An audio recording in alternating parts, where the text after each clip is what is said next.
I went by the DMC floss. I know, I just am like crazy about this big stitch quilting right now.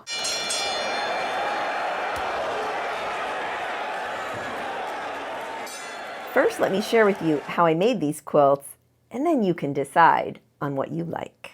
Hi friends, Tracy here from the Sewing Channel. Do you happen to have a bunch of pre-cut charm packs just hanging around in your fabric stash? If you answered yes, this is your tutorial on how to use less than one charm pack to make a card quilt.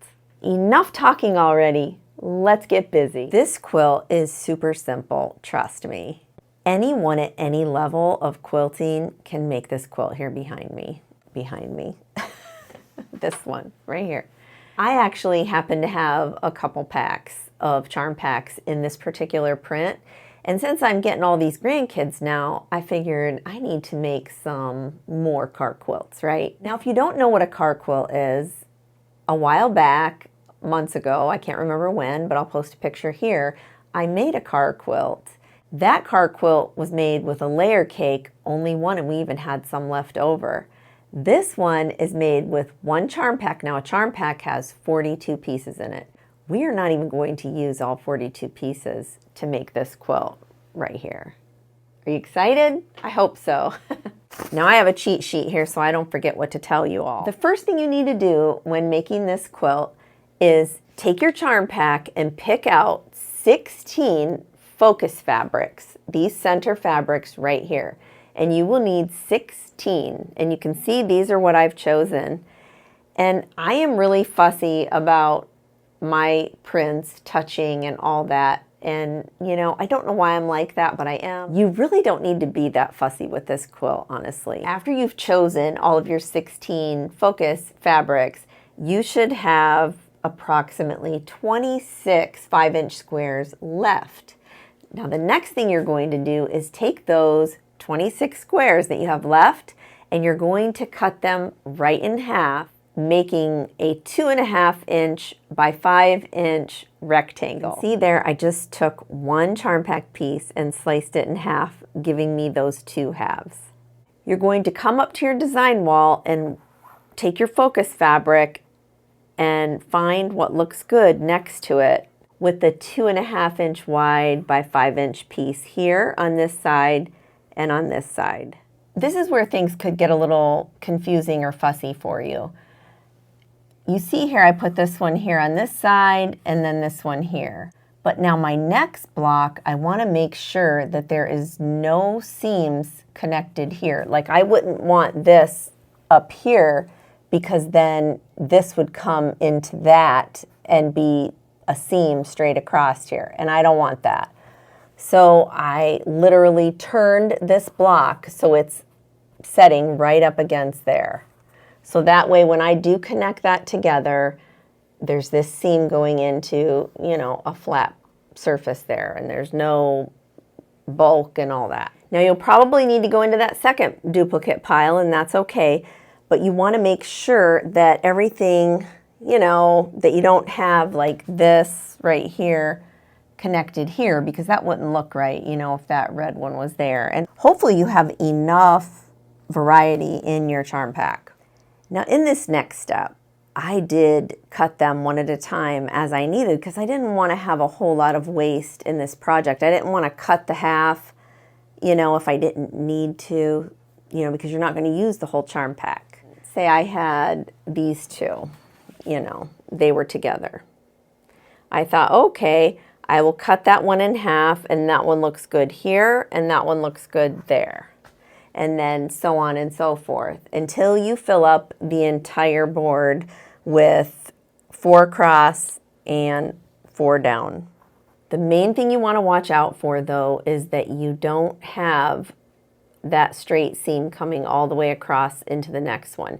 And you can see here, I'll pop a picture of how I ended up doing mine. You can keep turning them, you know, any which way, so that if you have a fabric that's touching that you don't want to touch and all that, you can just turn it. I hope that makes sense. I know it sounds a little confusing, but it's really not. It's really not. And then once you have them up on your design wall, then it's time to just sew them all together. Just for reference, I'll pop a picture here of everything that I had left over from my 42 pieces of my 5-inch squares in my charm pack. There was quite a bit of leftover, so just throw it in your scrap pile and save it for another day.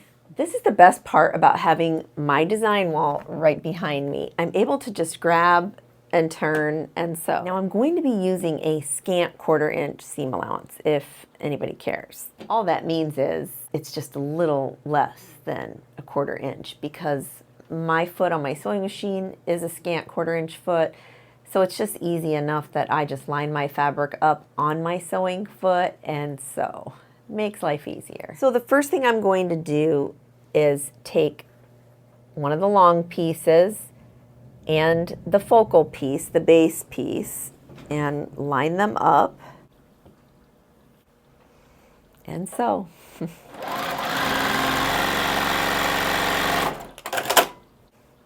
I am going to finger press here at the sewing machine.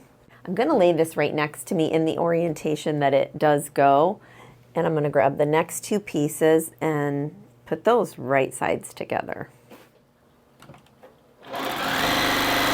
So my seam allowance on this one is headed upward, so I want this seam allowance to head down. Now I am going to press this. Oh yeah, my Laura Star link is down in the description box. I love doing that. I feel really powerful with this thing right here. I really do. This is an awesome iron. For spring only, Laura Star and Everything Long Arm and the Sewing Channel have teamed up together to bring you free shipping for spring. As far as I know, I'm the only one that has free shipping for the Laura Star right now. So I'm going to take this and go ahead and just, you know, press the seam allowances in the way that I just told you. Now, just as a side note, I just realized you could even sew them this way, like instead of having it always in the corner spot here, this little, like a cornerstone, you know, you could always flip it if you wanted to give it even more character. So, just a side note. With these 2 pieces, now they are going to nest very nicely. You can pop a pin if you like, but I found, honestly, that I really didn't need to pin on these, you know. I know, I really didn't need to, though.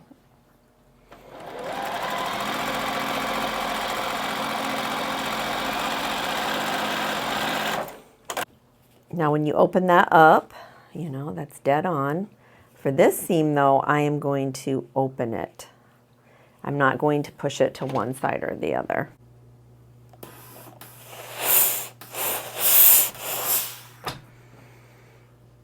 And there's that right here. So let me put it back up there, and there you go. I'm going to wait to trim this block down to the size I need for this particular quilt. So I'm going to go ahead and assemble the rest of the blocks and put them back up there, and then I'm going to trim them all.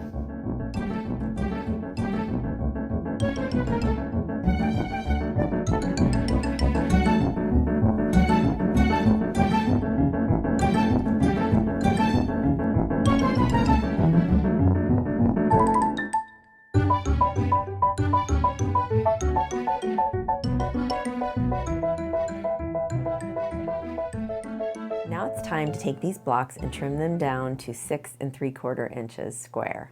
The best thing about these blocks is the fact that you do not have to make sure that you have a certain amount on one side and a certain amount on the other. Because none of these seams are coming together, it makes for easy piecing all of these columns and rows together. All you have to do is measure out square on one of the lines here, you know, find your middle ground and make sure that you line up the line on your ruler with one of the seam allowances. Once you're inside that 6 3/4 inches, you're going to trim. Turn it. And now you're going to find the true 6 3/4 inches over here. Once you have your 6 3/4 inches, go ahead and slice. Grab the next piece.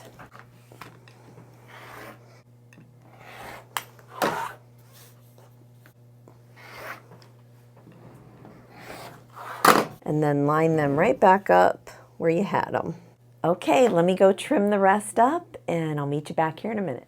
So our blocks are all trimmed down to 6 3/4 inches square, and I've tried to put them back up exactly where I had them, and hopefully I did it right. Now I'm going to just start sewing all the rows together and then sew all those rows together. It's so awesome because you don't have to line up any seams. That is the beauty of this pattern for sure. And I am going to open up all of these seams just because.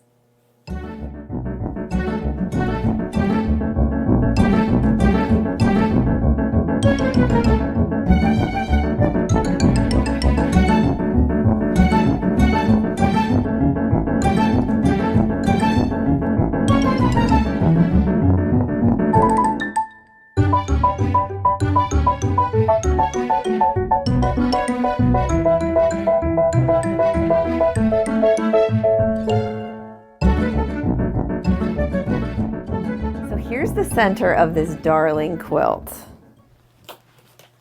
I just love these colors. They're just so cute and so vibrant and just so lovely. I don't know. I just like it.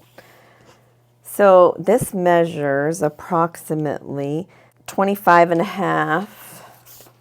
It should be by 25 and a half here too. Yes. It's actually like 25 and 5/8. If you want to be technical. So yeah, about 25 and 5/8. All right, the borders are next. So as far as the border goes, I dug into my stash that my mom had given me, and there was this batik in there. It just had enough play in the color here. There's some of this, you know, creamy color that's within the quilt blocks themselves, and it's a leaf pattern. You know, you really can't tell that it's a leaf pattern unless you look. It just looks like the fabric's moving a little bit. So there's a lot of interest there. You can see the leaf pattern pretty good. So I had enough that I could cut some for this right here. So if I put that there as an inner border, and that's like 3 1/4 inches, I think, wide. Now I wanted to bring out some colors that were within this center area. This one right here, I just had these polka dots from my mom's stash. A lot of this stuff comes from my mom's stash, and this one did too, I think. Yeah, this looks like one from her stash. I decided to make them different. They are going to be in 2 different cars, so, you know. If I put this one here, this green border right here is 5 inches wide. And again, you know, you have this play within here. Now, this is not a batik right here, but it does have the consistency of like a batik type fabric. But I forget what this one is called. Stonehenge, maybe? I think it's Stonehenge, but I'm not sure. So I think that's gonna go nicely. What do you think? Yeah? Let me get the borders on and then we'll take a look and see what we have.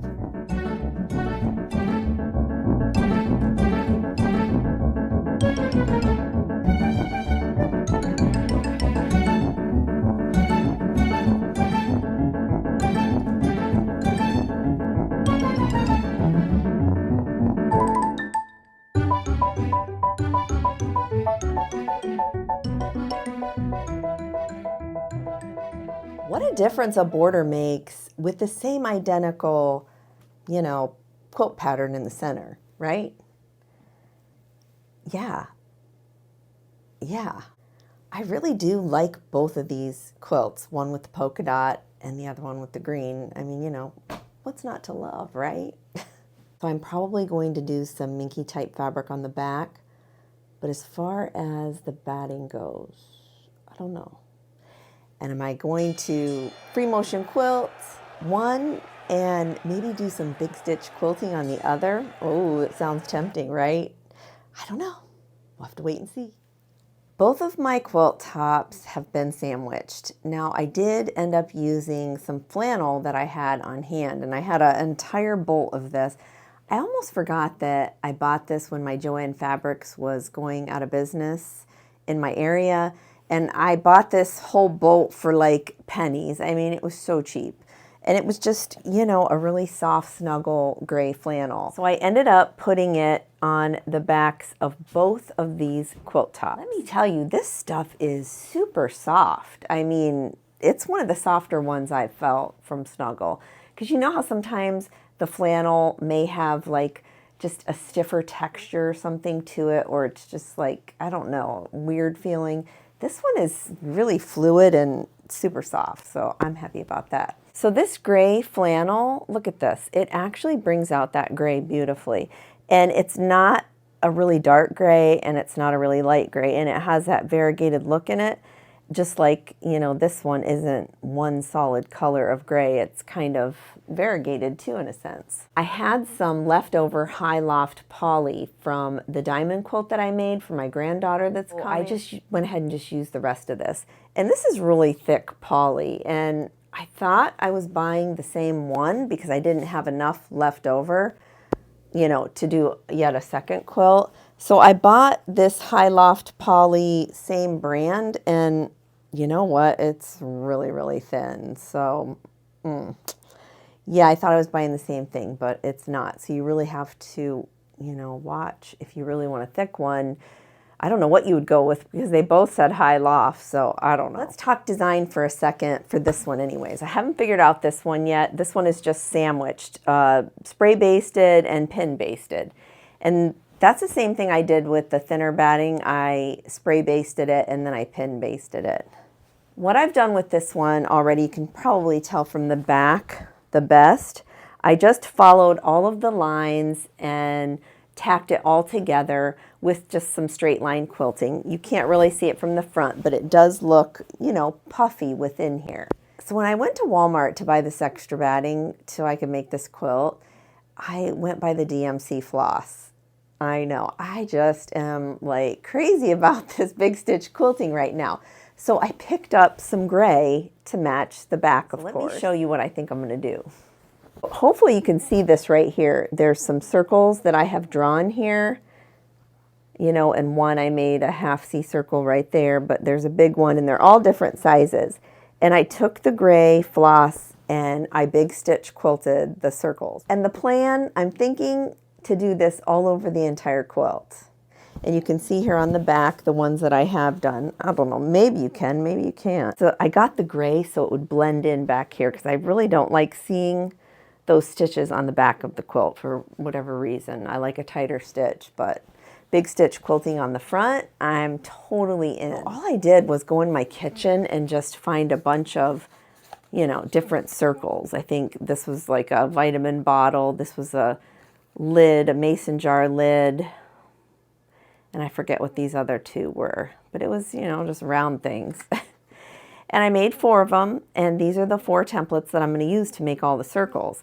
And I am using a heat erasable pen, so let me pull the camera in so I can show you how I put the circles on and how I'm actually going to big stitch quilt this. Make sure that you use a heat erasable pen. Now I know controversy on this. They say that it comes back with cold, but this is actually a fabric pen by Dritz, so I'm hoping that, you know, it stays true to what it's supposed to do. So you can see here where I went like and did a half. See, I thought that was cute because it kind of looks like it's just bubbling and floating out. So all I did was just take and put the template down and just, you know, trace it. And just scatter them. Really, that's all you have to do is just scatter them all over. And this little one over here. Put it like half on and half off of the colored block.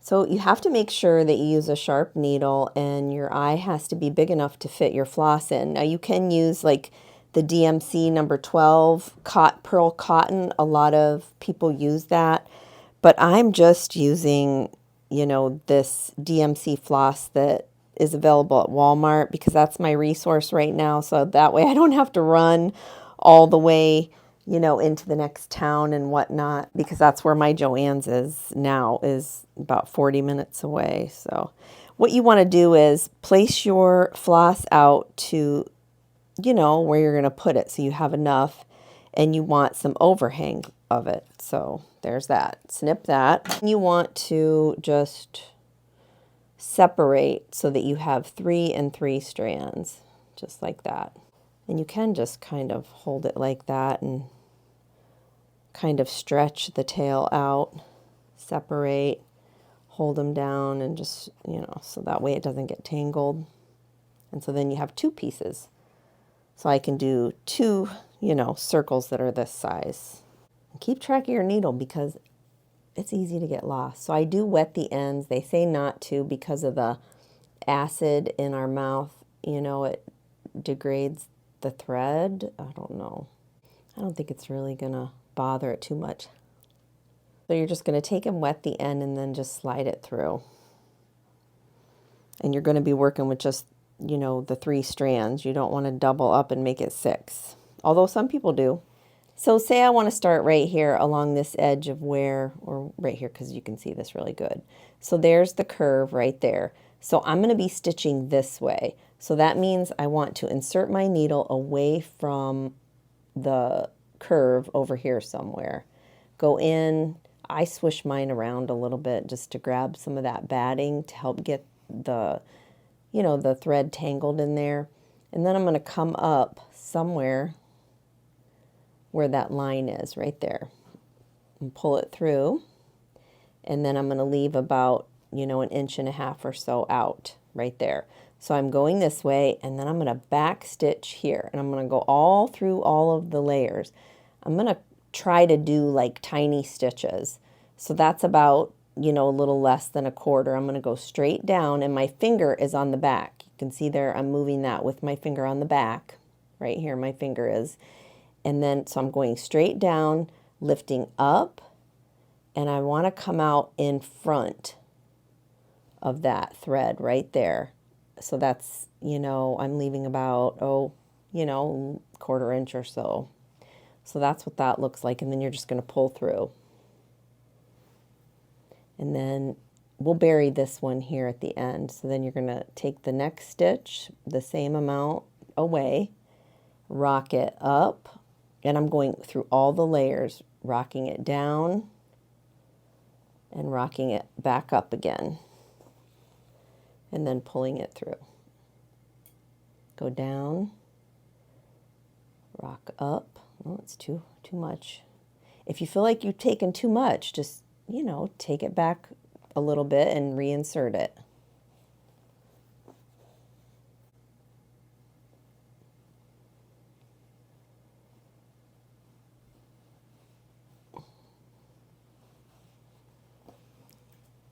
Now, I haven't really needed a thimble, but you totally can use a thimble if you think it helps. So you can see there I just turned my quilt top. And this right here I'm going to start to grab.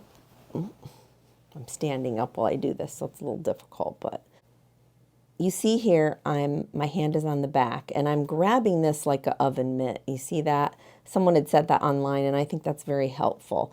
You're manipulating your fabric from the back using your non-dominant hand. So I'm squeezing my hand right there, you can see.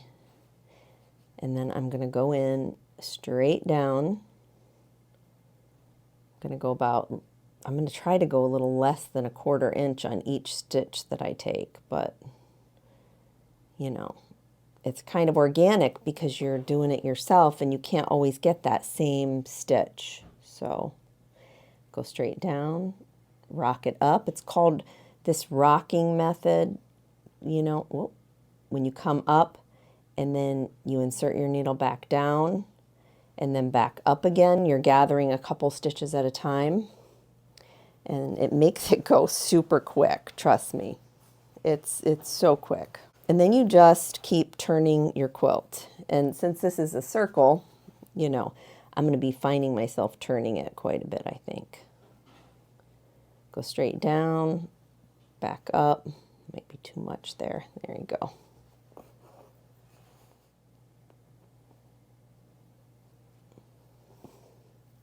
I mean, this is how easy this is. I'm doing this all standing up here in front of the camera for you. I am just loving this big stitch quilting. I just think it looks so pretty. I don't know what the difference is between this and regular quilting though, like regular hand quilting. I don't know. Someone let me know down in the comments. What's the difference? Is it because I'm taking such big stitches? Well, hence big stitch quilting, right? Probably what it is.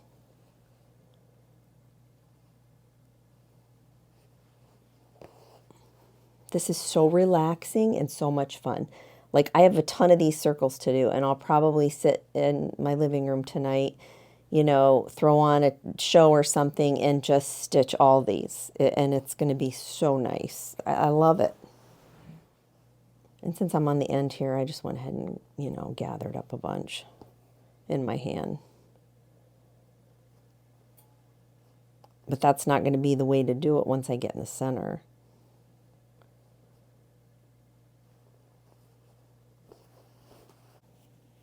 And if you miss some stitches on the back, it's no big deal because you're not really going to see it. You just don't want to miss them on the front. So I'm going to show you here how we stop. Now some people, you know, they knot at the beginning and the end, but I've found that I don't prefer that because my knots kept coming through. So you know what, I'm going to go down and back up. So this is where we started. We came down here and we put that and then we started there, right? So now we're going this way with this. So we want this tail to end up back here somewhere because we want it to be like a back stitch. So I'm going to insert this right where the stitch would go in at because I'm gauging from where this went in and then where that comes out right there. And so I'm just going to go right in the center of those. And I'm going to weave this needle and put my hand back there just to make sure I don't go through because I want it to go through this seam in here. I can feel it going in between the seams, right? And then I'm going to pop up right there about, you know, I go about anywhere between 1 and 2 inches because I'm so afraid they're going to come out. And honestly, I don't like that because look at that, left too much of a gap there, so I'm going to pull that back out. This is how forgiving this is. Like, that's way too much of a gap there. I don't know what I was thinking. Probably because I can't see it dead on. So I'm headed this way. And so now here's this gap in between here. Now I'm going to come right in here between where this comes out and that ends. So you're going to stick it in there and you're going to weave your needle kind of throughout the batting. I can feel it's right there. And my hand is on the back. And I'm going to come up, say there. I come up about 1.5, 2 inches away. You can see there, that's too tiny of a stitch, but I'm just going to leave it because I don't think it's going to matter really. So I'm going to leave about, you know, 1.5 to 2 inches there. So I'm going to take my needle and come in from the side. This was the first thread. And I'm going to grab it and rock it back and forth so that it buries itself within that batting. Now, lots of people don't have this much of a tail, but I like to because I'm afraid it's going to come out. Maybe as I get going a little bit more, I won't be as nervous and I won't leave as much. But until then, you know, this is how much I'm leaving. I'm going to come in here with this one, grab it to the side. And plus, I shouldn't have put it so close to this seam right here because it's kind of hard to grab.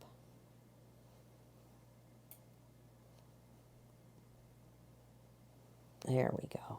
It's going now.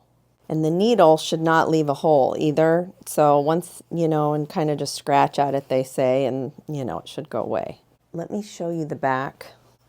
Look at how cute that's going to be. So yeah, I think it's going to be so stinking cute, for real. All right, I better get busy. So yeah, I'll probably be able to show you this tomorrow. So for the green bordered car quilt, I decided to free motion quilt it, and in the center here I just did a bunch of meandering, kind of medium size, not real small but not real big. And then on that creamy border I went ahead and put some feathers all the way around, and that was fun because I haven't done feathers in a while on my free motion quilting on my quilts, so I really did enjoy doing the feathers on this one. And then for the outer green border, I ended up doing some just big loopity loops, nothing major, nothing, very detailed in the design there. It's just like a free-for-all. It's really kind of fun to have a few different ways that you know of on how to quilt a quilt. So I really did enjoy this today. For the binding on both of my quilts, I went ahead and did the gray flannel, but I did 3-inch in width border because I wanted to try a thicker border, and I did kind of mess up on the green one because I wanted to attach it from the back and then wrap it to the front like I did the polka dot one, but that didn't end up happening because, yeah, I don't know what I was thinking. I actually wasn't thinking, I guess. I don't know. But anyways, so here you can see I'm attaching this one to the front. And this was the first time that I'd ever used a 3-inch wide strip of fabric too. And all I did was just fold it in half, Here I'm going to share with you that viral binding hack that I've used before on my channel. All you do is fold back the 2 pieces of binding, and you're going to leave a 1/4 inch gap in between and go ahead and press those after you folded them. And as you can see, I barely had any binding left. I just made it. And then you're going to mark that center spot there with a dot or an X or a plus sign or whatever, where you had put that crease in, because we need to know where the center is. Then you're going to take the bulk of your quilt and you're going to fold it like an accordion just to get that bulk out of the way so we can get those 2 bindings to meet up. And I just put one of my jumbo clips there to hold that together. Now make sure in this next step that you don't get them twisted. You want to take the one end and have it face up without getting all that binding twisted up. And then you want to take the other side of the binding and lay that face down to the other piece. You're going to pop a pin right through the center where you put that middle mark, and you're going to pop that pin through both layers. And this is why I love having like a wool mat or something underneath, because I take that pin and I actually pin it to my mat or whatever ironing station I'm using. Then I'm just going to take my ruler and from corner to corner, like the V shape on both sides, and just mark that. Now make sure you do put a couple pins in both sides of that line, and then you can take that center pin out and you have your line free to sew it. And then you're going to sew right on that line. And this is what it looks like after you've sewn on the line. But this next step is very important too. After you unclip, you want to make sure before you cut or trim any of that binding that it lays nice and flat and taut just like it should. There should be no gapping at all, and it shouldn't be overly tight. And when you think you got it, go ahead and then trim off the excess on that binding. Press the seams open on that binding, and then once you have that pressed, then you're going to fold it back in half and then give it yet another press to get it back in that same strip that you had to begin with, so that way it lays nice and flat and you can sew your 1/4 inch all the way around. Then you'll just flip that binding around to whichever side is, the opposite of what you did. And then just go ahead and miter up your corners, push one side once to one side and the other to the other, and then clip all the way around, and then sew and tack that down all the way around. And yeah, that's it.